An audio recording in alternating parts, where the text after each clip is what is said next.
Ekitongole kivunaanyizibwa ku bibalo mu ggwanga ekya Uganda Bureau of Statistics kivuddeyo ne kirabula gavumenti ku kugaba ensimbi mu nkola ye Parish Model nga tebannaba kukakasa bantu balina kuganyulwa mu nsimbi zino.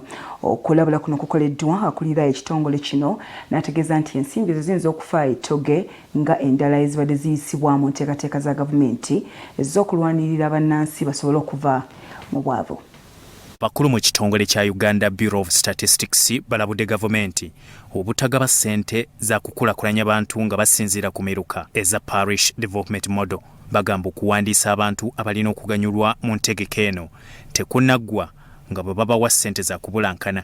Mutendera si mukolo tukubeerawo olunaku lumu ne guggwa. Mutendera tukirizibwe tukole ekintu ekijja okubeera ekyolubeerera nga kirungi ate nga kikwata ku muntu mwennyini gavumenti gyeri kunoonya okukola ki okuganyulwa.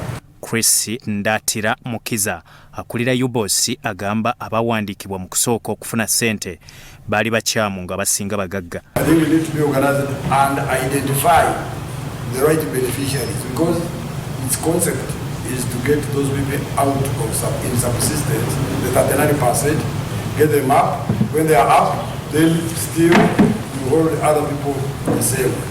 Senkulu wa UBOS Mukiza ajjukiza gavumenti entegeka zezzereeta ne zitakola nga bagendereddwa si be baganyuddwa. Wano Idi ababuulidde nti mujjukire oluvannyuma eyo twalina ebintu bingi.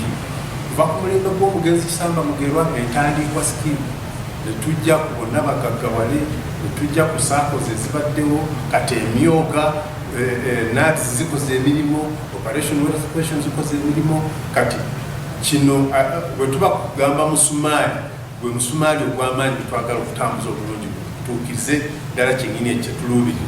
Ab'ebibalo mu ggwanga balangiridde entegeka ez'okubala abantu bonna nga kwa kukolebwa omwaka ogujja nga abaasemba okukikola mu 2014 wabula ebyavaamu ne babifulumya oluvannyuma lw'emyaka 2.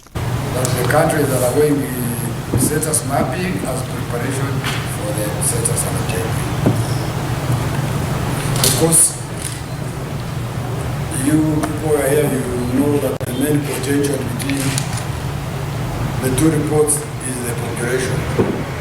And you do the population once in 10 years.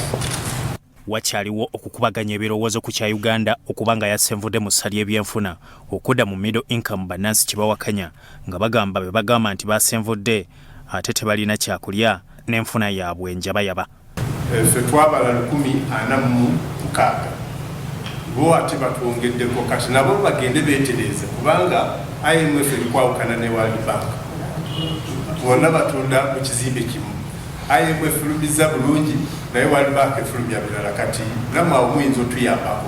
Beetereze mu nju yaabwe nga tebalaba kujja kutereza Uganda. As you know, there are 3 methods of computing GDP.